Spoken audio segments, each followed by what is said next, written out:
Welcome to this retrospective slash review for the video game McDonald's Treasureland Adventure, and I'm just going to let it roll in the background and let the demo reels go, and just kind of let you get a little brief glimpse of some of the graphical um, goings on of the game.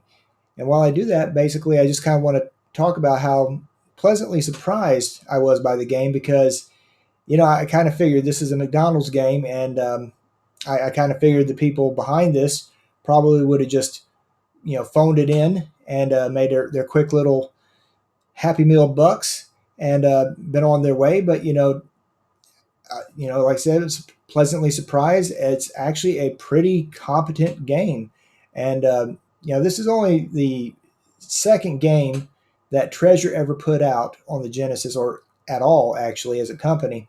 And they actually did a very good job. I mean, it's not a perfect game by any stretch of the imagination, but it was actually my expectations were low, and they went well above my expectations for sure.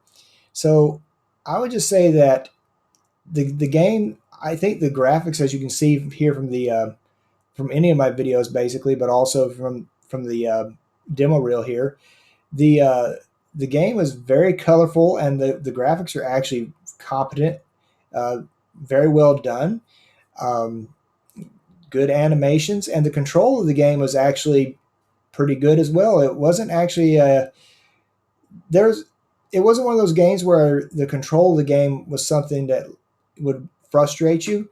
For the most part, it controlled pretty well. I mean, Ronald only has a couple of things he can do. He jump, and he uses his scarf as a grappling hook, and then of course his little magical attack. But for the most part, it controls really well. The graphics are very good, and honestly, the music was something that was actually surprising with how good it was. I mean, the normal stage music was pretty decent for the most part, in pretty much everywhere really, but like I wasn't expecting the boss music, for instance, to be so.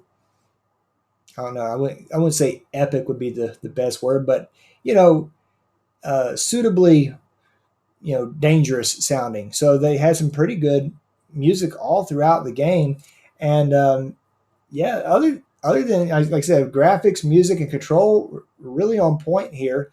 The only thing you can truly criticize the game on is its difficulty, because it's really an easy game. I mean, there's no way around it. I mean, I played using RetroArch so I could get achievements on retroachievements.org, and I enjoyed the game enough that I actually went through and I got all 27 of the achievements, at 27 at least as of this recording. There's 27 achievements for this game, and I got all of them. And one of them was basically beat it on expert mode, which I did. And even on expert mode, which was decently challenging in spots, but it wasn't so challenging to the point where I even once had to use a continue, because I didn't. I actually made it through the whole game all in one sitting. And that's not necessarily a bad thing. This does kind of remind me in that regards, to a certain extent, kind of like a Kirby game. How the challenge, there's not a lot of challenge there, but it's just a fun game. Now, unlike a lot of Kirby games, probably another point of contention with this game is how short it is, because there's only 4 stages.